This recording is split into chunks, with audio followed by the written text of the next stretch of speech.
अरमान मलिक जिनकी 2 शादियां हुई हैं, उनकी पहली बीवी पायल मलिक और दूसरी कृतिका मलिक, वो काफ़ी कंट्रोवर्सी के शिकार हो गए।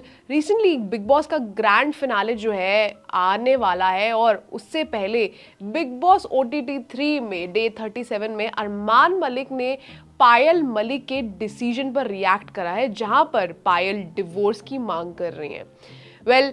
अरमान को काफ़ी लोगों ने बैश भी किया है, ये बोला है कि वो एक पॉलीगैमस रिलेशनशिप में, यानी एक से ज़्यादा इंसान के साथ अगर आप रिलेशनशिप में होते हो तो उसे पॉलीगैमस कहा जाता है। और उन्हें ये भी कहा है कि वो 2 मैरिजेस को और being in a polygamous relationship, ऐसी चीज़ें वो प्रमोट करते हैं। लेकिन अरमान को इससे कोई फ़र्क नहीं पड़ा है। He is been really open about it with media and with his fans. उन्होंने बोला है साफ साफ कि कुछ भी हो जाए, कृतिका, पायल और वो खुद एक साथ बहुत अच्छे से रहेंगे। एक बार बस कृतिका और अरमान बिग बॉस के घर से बाहर आ जाए and they will live happily together. कुछ लोगों ने तो इसे एक पब्लिसिटी स्टंट भी बोला है। लेकिन आपको बता देते हैं कि पायल मलिक का जो डिवोर्स का डिसीजन है वो काफ़ी ज़्यादा फर्म लग रहा है इस बार, और ऐसा लग रहा है कि डिवोर्स पक्का होगा।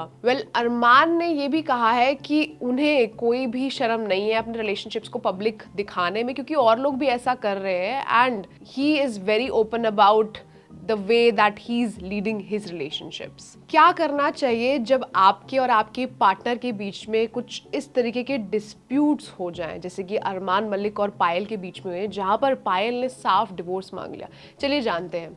जब आप एक रिलेशनशिप में हैं तो सबसे पहली चीज़ है आपको काल्मनेस प्रैक्टिस करनी चाहिए, यानी आपको प्यार से बोलना चाहिए, आपको ठहराव के साथ उनकी बात सुननी चाहिए ताकि आप एक दूसरे से अच्छे से कम्युनिकेट कर पाए, और अगर कोई भी खामियां हैं तो आप उनको एक सटीक तरीके से समझकर फिर उस पर एक्ट करें, and for that calmness is required. Number 2, blame game से दूर रहिए। मतलब जहां पर तू मैं होगी, जहां पर आप ये बोलेंगे कि तुम्हारी वजह से ये हुआ या तुमने ये किया, वहां पर आप एक दूसरे को समझना तो क्या, आप एक दूसरे को सुनना भी पसंद नहीं करेंगे। इसीलिए तू मैं नहीं करनी है। हमने अपनी बात को बड़े तरीके से रखना है। मतलब आपको इस तरीके से बात करनी है कि मुझे ये चीज़ थोड़ी सी अपसेटिंग लगी, क्या हम इस पर काम कर सकते हैं ताकि हम इसे बेटर बना पाए।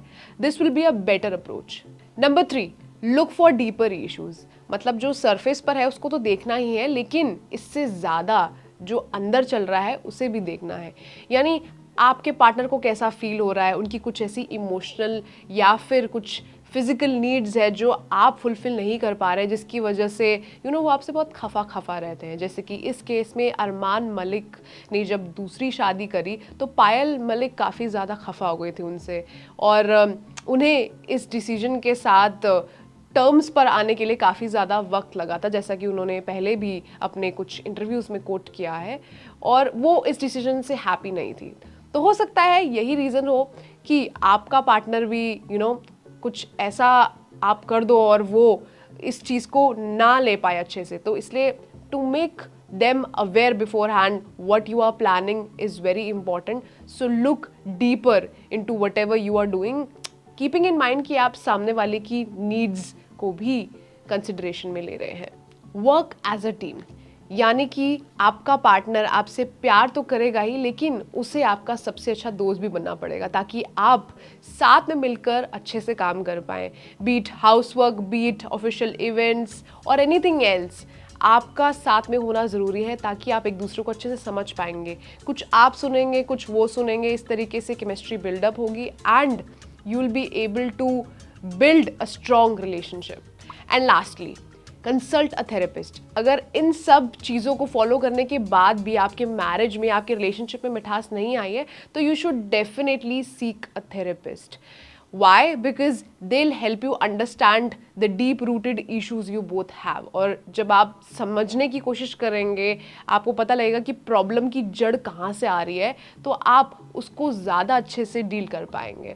So yeah, that is all for Love 9. I hope you like this video and don't forget to like, share and subscribe our channel.